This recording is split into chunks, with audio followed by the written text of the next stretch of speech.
Hi అండి, welcome to our channel. ఇప్పుడు Kadapa style కారం దోశ ఎలా చేసుకోవాలో చూసేయండి. దానికి ఫస్ట్ 2 రకాల చట్నీ ప్రిపేర్ చేసుకోవాలండి. టమోటాలు, ఉల్లిపాయలు, అల్లం, క్యారెట్, కొంచెం పచ్చిమిర్చి, కొంచెం కరివేపాకు. ఫస్ట్ ఇలా స్టవ్ మీద ఒక కడాయి పెట్టుకొని ఆయిల్ వేసి దాంట్లో కొంచెం పోపు దినుసులు వేసి తర్వాత అల్లం, పచ్చిమిర్చి, ఉల్లిపాయలు, క్యారెట్ ముక్కలు, టమోటా, కరివేపాకు అన్నీ వేసి బాగా మగ్గనివ్వండి. కొంచెం పైన సాల్ట్, పసుపు వేసి కొంచెం బాగా మగ్గనివ్వండి. అందులో కొంచెం శనగపిండిని వాటర్ వేసి ఉండలు లేకుండా బాగా కలిపేసుకోండి, మిక్స్ చేసి పెట్టేసుకోండి. ఇది కొంచెం మగ్గిన తర్వాత ఇలా ఉండలు లేకుండా బాగా మిక్స్ చేసుకోండి. ఇది కొంచెం మగ్గిన తర్వాత కొంచెం వాటర్ వేసేసుకోండి. ఒక 2 గ్లాసులు వాటర్ వేసుకోండి. అది బాగా ఉడికిపోతుంది. ఉడికిన తర్వాత ఇలా అన్నమాట. అలా ఉడికినప్పుడు ఇప్పుడు ఉండలు లేకుండా కలిపి పెట్టుకున్న శనగపిండి ఉంది కదండి, అది దాంట్లో వేసేసుకొని 2 నిమిషాలు బాగా మరగనివ్వండి. వేసిన వెంటనే బాగా కలబెట్టండి, లేదంటే ఉంటలు అయిపోతుంది.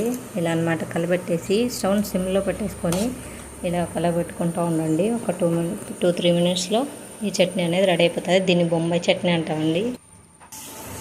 బొంబాయి చట్నీ అంటాము, అలాగే పల్లి శనగపిండి చట్నీ కూడా అంటామండి. ఇంకొక రకం కారం తయారు చేసుకున్నామండి. దీనికి ఉల్లిపాయ, టమోటాను, కారం, ఉప్పు వేసి మిక్స్ పట్టుకోవాలండి.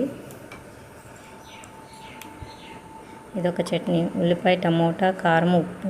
ఇది వచ్చేసి పల్లి పొడి అండి. పల్లి పొడి అంటే పుట్నాల పొడి అంటారు. తెల్లపప్పులు ఉంటాయి కదా, వాటి పొడి అండి. ఇప్పుడు దోశని వేసుకుందాము. దోశని ఇలా రెండు వైపులా కాల్ చేసి రెండో వైపు ఇలా ఫస్ట్ ఈ కారాన్ని ఇలా రాయండి. ఇలా రాసిన తర్వాత మరి ఈ చట్నీని కూడా ఇదే ఉంది కదా, శనగపిండి చట్నీని కూడా ఇలా వేసేయండి.